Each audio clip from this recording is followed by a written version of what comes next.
राम सेतु, जिसे अंतर्राष्ट्रीय स्तर पर एडम्स ब्रिज के नाम से जाना जाता है, हिंदू धार्मिक ग्रंथ रामायण के अनुसार ये एक ऐसा पुल है जिसे श्री राम की वानर सेना द्वारा भारत के दक्षिणी भाग रामेश्वर पर बनाया गया था, जिसका दूसरा किनारा वास्तव में श्रीलंका के मनार तक जाकर जुड़ता है। ऐसी मान्यता है कि इस पुल को बनाने के लिए जिन पत्थरों का इस्तेमाल किया गया था, वे पत्थर पानी में फेंकने के बाद समंदर में नहीं डूबे, बल्कि पानी की सतह पर तैरते ही रहे। ऐसा क्या कारण था कि ये पत्थर पानी में नहीं डूबे? कुछ लोग इसे धार्मिक महत्व देते हुए ईश्वर का चमत्कार मानते हैं, लेकिन साइंस इसके पीछे क्या तर्क देता है, ये बिल्कुल विपरीत है। धार्मिक मान्यताओं के अनुसार जब रावण माता सीता का हरण कर उन्हें अपने साथ लंका ले गया था, तब श्री राम ने वानरों की सहायता से समंदर के ऊपर एक पुल निर्माण किया था। यही आगे चलकर राम सेतु कहलाया था। कहते हैं कि ये विशाल पुल वानर सेना द्वारा केवल 5 दिनों में ही तैयार कर लिया गया था और इसका निर्माण पूर्ण होने के बाद इस पुल की लंबाई 30 किलोमीटर और चौड़ाई 3 किलोमीटर थी। आश्चर्य की बात यह है कि मीलों का फासला रखने वाले दो देशों के बीचों बीच मौजूद इस समुंदर को लांघने के लिए महज 5 दिनों में कैसे वानर सेना ने एक पुल बना डाला। इसे विस्तार में समझने के लिए महर्षि वाल्मीकि द्वारा रची गई रामायण में राम सेतु के निर्माण का वर्णन किया गया है।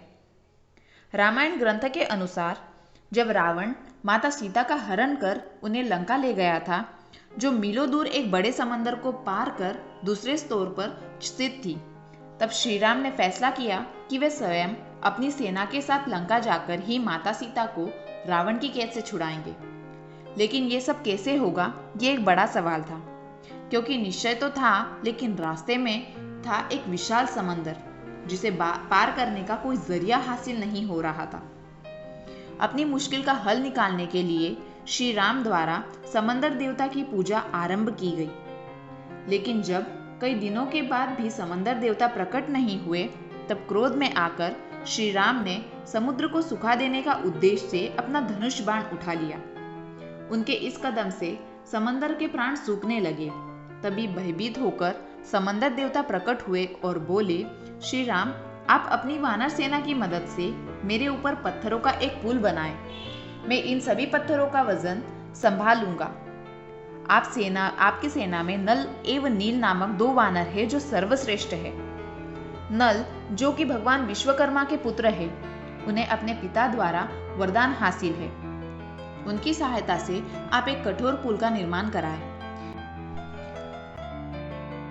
ये पुल आपकी सारी सेना का भार संभाल लेगा और आपको लंका ले जाने में सफल होगा। ऐसा कहते हुए समुद्र देव ने श्री राम से पुल बनाने का विनम्र अनुरोध किया। अगले ही पल नल तथा नील की मदद से पूरी वानर सेना तमाम प्रकार की योजनाएं बनाने में सफल हुई। अंत में योजनाओं का चुनाव करते हुए पुल बनाने का सामान एकत्रित किया गया।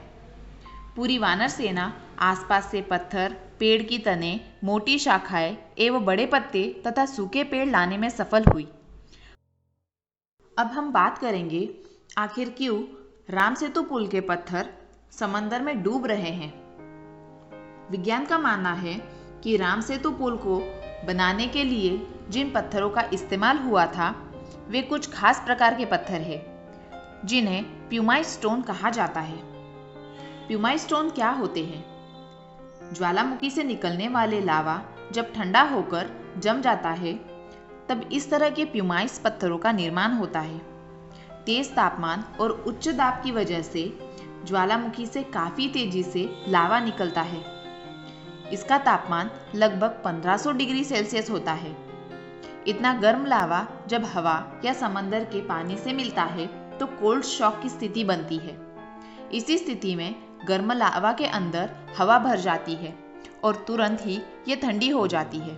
ये हवा लावा में रह जाती है और बहुत छोटे छोटे बबल्स बन जाते हैं। ये बबल्स मिलकर ही एक बड़ा सा पत्थर बन जाता है।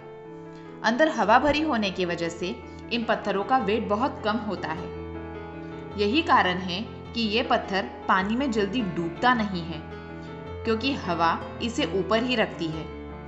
लेकिन कुछ समय के बाद जब धीरे धीरे इन पत्थरों के छेदों में हवा की जगह पर पानी भर जाता है तो इनका वेट बढ़ जाता है और ये पानी में डूबने लगते हैं। यही कारण है कि राम सेतु पुल के पत्थर कुछ समय बाद ही समंदर में डूब गए और इसके भूभाग पर पहुंच गए। नेशनल एरोनॉटिक्स एंड स्पेस यानी नासा, जो कि विश्व की सबसे विख्यात वैज्ञानिक संस्था में से एक है, उसके द्वारा सैटेलाइट की मदद से राम सेतु पुल को खोज निकाला गया। इन तस्वीरों के मुताबिक वास्तव में एक ऐसा पुल जरूर दिखाया गया है जो कि भारत के रामेश्वर से शुरू होकर श्रीलंका के मन्नार द्वीप तक पहुंचता है, परंतु किन्हीं कारणों से अपने आरंभ होने से कुछ ही दूरी पर यह समंदर में समा गया है।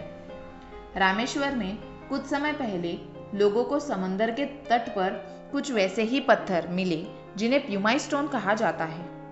लोगों का मानना है कि ये पत्थर समंदर की लहरों से बहकर किनारे पर आए हैं।